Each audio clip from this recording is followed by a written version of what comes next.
So as the holidays are approaching, we have a lot of backstock material that I'd like to move before the holidays come up, and we have to sell a lot of the things that are kind of under the tables, taking up a lot of space, because I literally have 7 containers coming right now. Everything's going to show up at once, and getting 7 containers is going to be aggressive. So this is just like your mid-grade amethyst, and I'm going to sell it in sections like this, or some people will buy a whole table worth of it, and I'm going to sell it at pretty much cost just to move the material. And I'm probably going to do this about 10 times before I'm done with this backstock material, so whoever's coming in has a really great opportunity to capitalize on a really great deal. All right, so we just got this piece in. It's a pretty amazing piece. It's like an amethyst flower with barite growing all over it. Stuff like this, super fragile. It's like really hard to pack. It's like what do you put around it? How can you put bubble wrap and push it down without breaking some pieces? So that's kind of exactly what happened. We got a couple of pieces here that fell off and broke off. So right now I'm in the process of trying to figure out exactly where these pieces go. It's probably going to wait for that to dry up a little bit, kind of keep putting some pressure on it to make sure it doesn't fall off.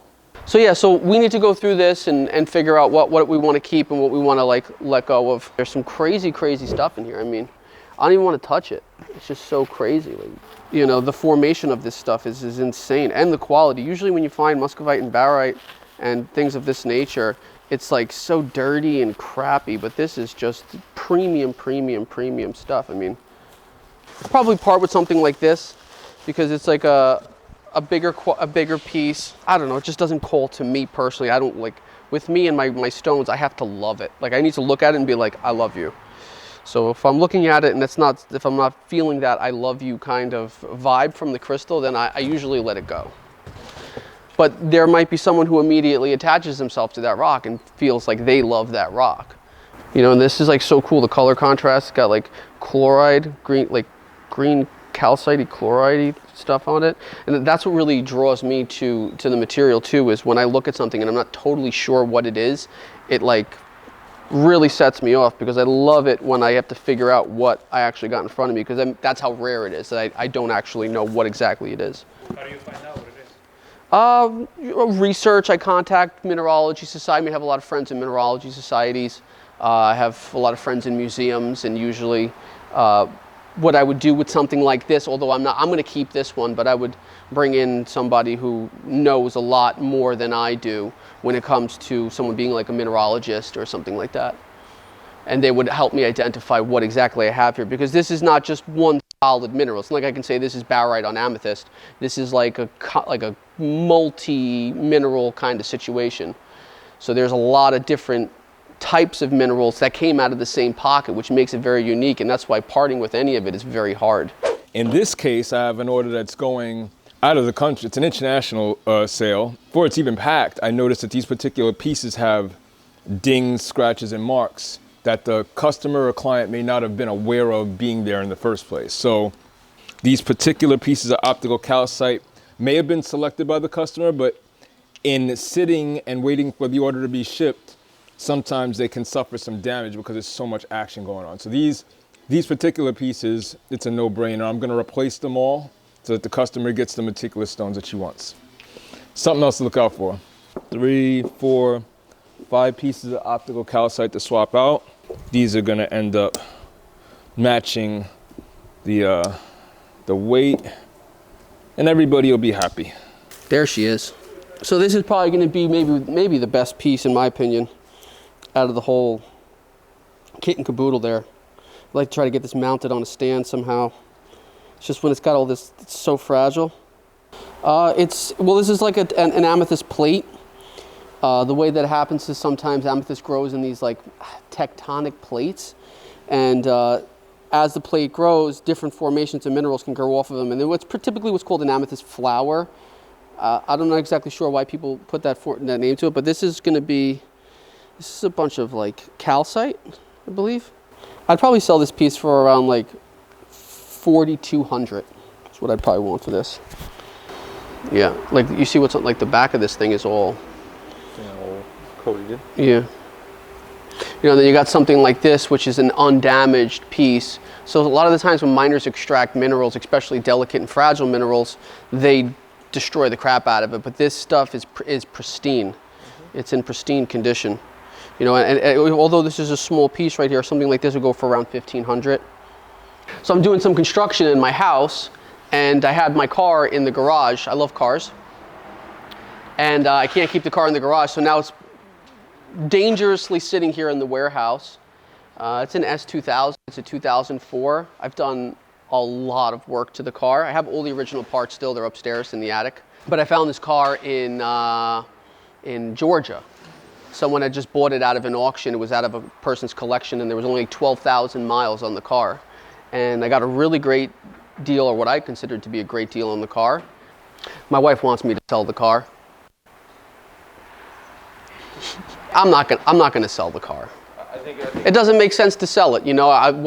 It just doesn't make sense. This car every year is just going to gain value. So I'd prefer to give it to one of the boys, or give it to the boys when they're like able to drive. So, you know, I respect my brother a lot to begin with, but recently he had an accident where he was lifting a very heavy rock and it fell on his arm and he broke his wrist. So we were packing up someone's order. We had like 2 other people helping me out do it at the same time, and we were just trying to push it in, and I kind of got my arms in there, and then everyone kind of just backed away for some reason, and it was like probably a 100-kilo rock, which is about like 220 pounds. And I went to the doctor and told me I fractured it slightly. So that was a fun time. The dude worked for 3 days with a broken wrist, still lifting stuff like animal. First off the bat, one of the things that happens a lot is people think quality is based off of color, and that's not necessarily the case. Yes, color does play a factor. People want dark amethyst, but formation is very important. Rarity is very important. So if I have a piece that's a little bit lighter color, but the formation is a very rare formation, then I'm going to consider that to be a higher quality than just your standard dark amethyst. Really, there's 4 things that we want to think about when we're taking quality into consideration. First of all, is there damage to the piece? What is the color? What is the saturation? What is the formation? And what is the density? And by density, I mean how much matrix is, how much extra rock is on the piece. So this has a lot of matrix, right? Very, very heavy, not that big of a piece, but super duper heavy. Where you have a piece like this, which doesn't have a lot of matrix on it. You see, it's mostly just quartz and amethyst, and then the matrix is this rock right here.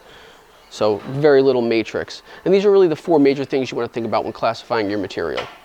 We got. I think that's. Oh, wow. That's not even. Yeah, look at that. That's rose quartz. That's the creme de la creme before. That's like what they would make jewelry out of. Give this to my daughter.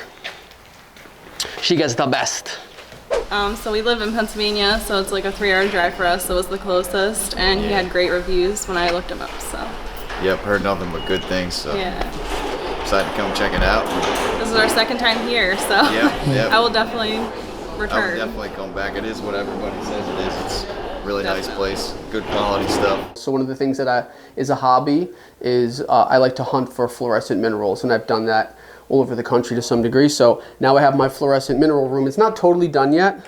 You can take a look inside. What I'm going to do in here is I'm going to put shelving units along the walls and display them. But this is my fluorescent mineral collection. I'm going to lay them out and display them, and then we're going to use my, I got to get a better light. I got to get maybe some lights for the ceilings in here. So we have a 2-wave UV light here. You got this guy right here. It's got some green in it. That guy's super greeny. So what happens a lot is we get contacted, which if you have an Instagram page and you're involved in crystals, you're getting contacted 1,000 times over by these people trying to sell you stones. And sometimes we just immediately we block you. So if you're contacting me trying to sell me stones on Instagram, you're getting blocked as soon as we see you. So don't do it. Be professional. Stop being lazy and do things the right way. Anyway, I'm just sifting through some messages. Megan's asking me to look at a message, and I see this, and this is just excellent. I don't want to show the person's name because I don't want to embarrass, but like, look at this message, right? Hollow, I want to sell our crystal. Please give us an order of our product. I want to be able to penetrate the big market like you. What? This guy wants to penetrate my market? That's too aggressive. This guy wants to penetrate my market. Oh, wow. Idiot. That's Yeah. some very interesting wording. Yeah. Okay. Let's give him a big order. This guy wants to penetrate my market. I can't believe it. This is like the craziest thing I might have ever. So this is how I do it, right? Ready, go. Boom. Block. Block, and everything you do. There will be no penetration. There will be no penetration. This guy just only wants to penetrate me. He wants to sell me. That's a compliment. Right. All right. Back to work.